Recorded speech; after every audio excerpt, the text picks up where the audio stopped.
Olá pessoal, vamos para mais uma aula de ciências, né? E hoje a gente vai falar sobre divisão celular, né?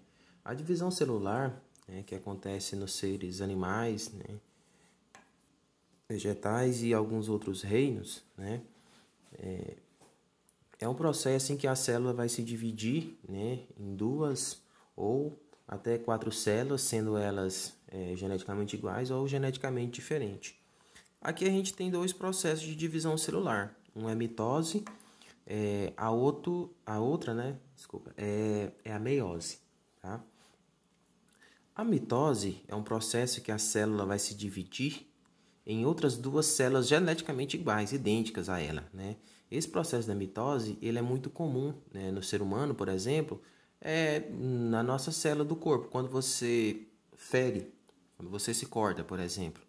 Quando você se corta, né, o seu tecido ele se reconstitui, né, e aquela pele volta ao normal. Obviamente vai ter uma cicatriz, mas isso é um outro caso.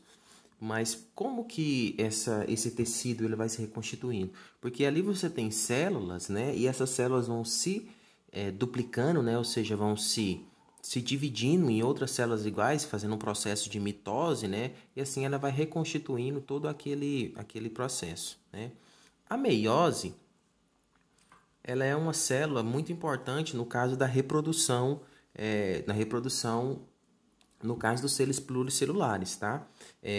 Bactérias, por exemplo, né? Bactérias unicelulares, elas se reproduzem por mitose. Então, uma bactéria que ela é unicelular, ela vai se reproduzir, né, por divisão celular do tipo mitose. Já nós, animais, né, seres humanos, o nosso método de reprodução, aqui a divisão que acontece, inicialmente é a meiose, porque um cromossomo, né, ele vai se dividir, né, a célula vai se dividir e vai formar uma célula, vai se dividir por meiose e vai originar uma célula com apenas 23 cromossomos, metade das células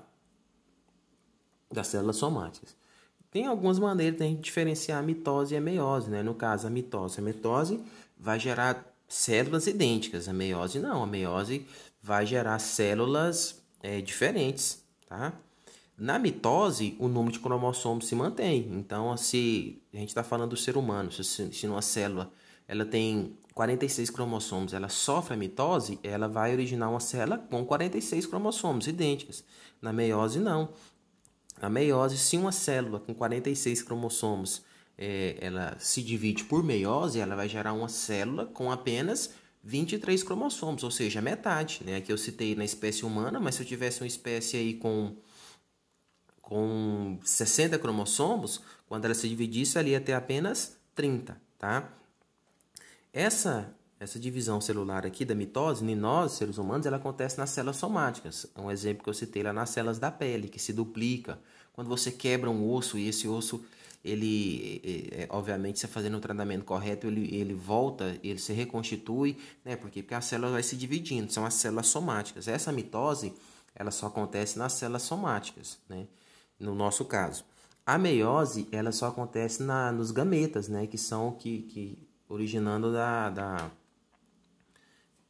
para a reprodução. A célula que sofre mitose uma vez, ela pode sofrer mitose de novo. Já a meiose não. A meiose ela só acontece uma vez e não vai acontecer, né? Basicamente aqui a mitose ela é utilizada na reprodução assexuadas de organismos unicelulares. Você tem um exemplo de uma bactéria, né? Uma bactéria, existe bactérias que têm mais de uma célula, mas uma bactéria que ela é unicelular, ela vai se dividir, né? Ela vai se reproduzir por mitose, né? No nosso caso, a mitose ela vai estar nas nossas células somáticas, principalmente um caso muito bem que a gente na regeneração.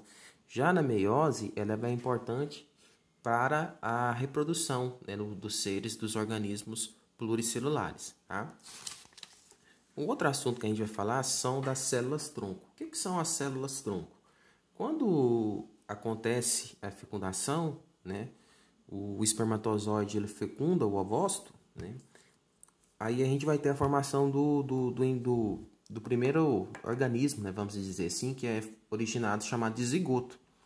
Esse zigoto, o que vai acontecer com ele? Esse zigoto ele vai originar metade da sua formação do indivíduo masculino e a metade do feminino, né? Então ele vai originar um indivíduo com 46 cromossomos, no caso da nossa espécie. Esse zigoto, né, é a primeira célula do corpo humano. E essa célula ela vai se dividir, né? Então, a partir do zigoto, ela vai se dividir por mitose, né? Ou seja, formando células iguais. Esse primeiro conjunto de células que forma no indivíduo, a gente chama de células-tronco, tá? Essas células-troncas, a gente pode chamar elas de duas maneiras, as células-troncas embrionárias e as células-tronco adulta. Essas células-tronco embrionárias, elas têm uma característica, é que essa célula aqui, ela pode, né, a gente pode chamar de pluripotente, que ela pode se transformar em outro tipo de célula. Como assim? Uma célula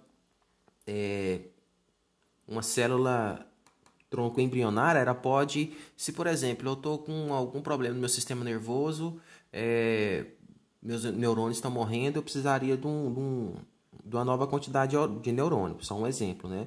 Então, essa célula-tronco embrionária, ela poderia, né, quando você adiciona ela lá no seu sistema nervoso, ela poderia gerar novos neurônios. Se você precisa de mais células na pele, você adiciona ela lá, ela vai gerar mais células do tecido epitelial. Se você precisa de mais células no sangue, ela vai originar células no sangue. Se você precisa células ósseas, ela vai gerar mais células ósseas. Então, a célula-tronco embrionária, ela tem essa característica principal. Ela pode, né, originar qualquer outro tipo de célula. A célula-tronco adulto, não. Ela pode originar outro tipo de célula, mas no caso, por exemplo, eu tenho uma célula tronco adulta epitelial, lá na nossa pele. Essa célula-tronco adulta, lá do epitelial, da pele, ela vai formar somente outras células para a pele, né? As células tronco adulta do sangue só vai gerar outras células no sangue. As células tronco adulta nos ossos, né, vai formar somente outras células dos ossos. Então, uma diferença básica entre as duas é essa, né? As células tronco embrionária, ela tem a característica de formar qualquer outro tipo de célula, já a célula tronco adulto não. Basicamente, ela vai gerar células da sua própria linhagem, vamos dizer assim. Esse conceito de células-tronco, né, na nossa atualidade, ele está sendo muito visado, né? Por quê? Porque ela tem uma questão também para prevenção de doenças, para alguns casos, né, Alzheimer, Parkinson, então, que são células do sistema nervoso, que nesse caso os neurônios, eles têm umas certas características. Então, hoje, existem muitos laboratórios que fazem o armazenamento das células-tronco embrionárias do indivíduo, e ele pode ser armazenado aí por vários anos, né? E com o aprimoramento da medicina, essas células-tronco, elas podem, em alguns casos, são utilizadas também.